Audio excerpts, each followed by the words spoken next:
আল্লাহ নেয়ামতের বর্ণনা করেন, শুকরিয়া করেন, কারণ আল্লাহ তাআলা আমাদের অনেককে ইয়াতিম বানায় নাই, আমাদেরকে ফরিয়াদি বানায় নাই। আমরা অনেকেই আছি, আমরা এখনো ইয়াতিম না, আমার আব্বা আম্মা এখনো বেঁচে আছেন, আমাদের অনেকের আব্বা আম্মা বেঁচে আছেন। ইয়াতিম মূলত ছোট অবস্থায় যদি বাবা মারা যায় তাকে আরবিতে ইয়াতিম বলে। তা আমরা অনেকেই তো ইয়াতিম না, আমরা অনেকেই তো অন্যের কাছে হাত পাতা লাগে না। তো আমরা ভালো আছি না? আমাদের দেখবেন যে প্রায় হিসাবটা হচ্ছে আমার কি নাই, আমাদের হিসেবটা কি কি নাই, কি যে আছে এটার হিসাব করে কুলানোও যাবে না। ঠিক যেই মুহূর্তে এখানে বসে আমরা এই চমৎকার ইফতারি নিয়ে বসে আছি, ঠিক একই মুহূর্তে দেখবেন হসপিটালের আইসিইউতে শুয়ে শুয়ে কাতরাচ্ছে অনেকে। ঠিক এই মুহূর্তে কিডনি ডায়ালিসিস চলতেছে, দেখছেন? কিডনি পেশেন্ট এদিকে ছিদ্র করে ব্লাড সব বের হয়ে রিফাইনিং হয়ে আরেক দিক দিয়ে ঢুকে, ওর চিৎকার শুনলে।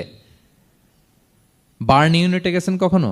আগুনে পোড়া রুগী, আপনার তো অনেক কিছু নাই, আমার এটা নাই ওইটা নাই, আল্লাহ এটা দিল না, এটা নিয়ে আসেন। আপনি বার্ন ইউনিটে একদিন যায়েন, তাহলে বুঝবেন যে আল্লাহ আপনারে কত শান্তিতে রেখেছে। না খেয়ে কয় রাত কাটিয়েছি আমরা, বলেন তো?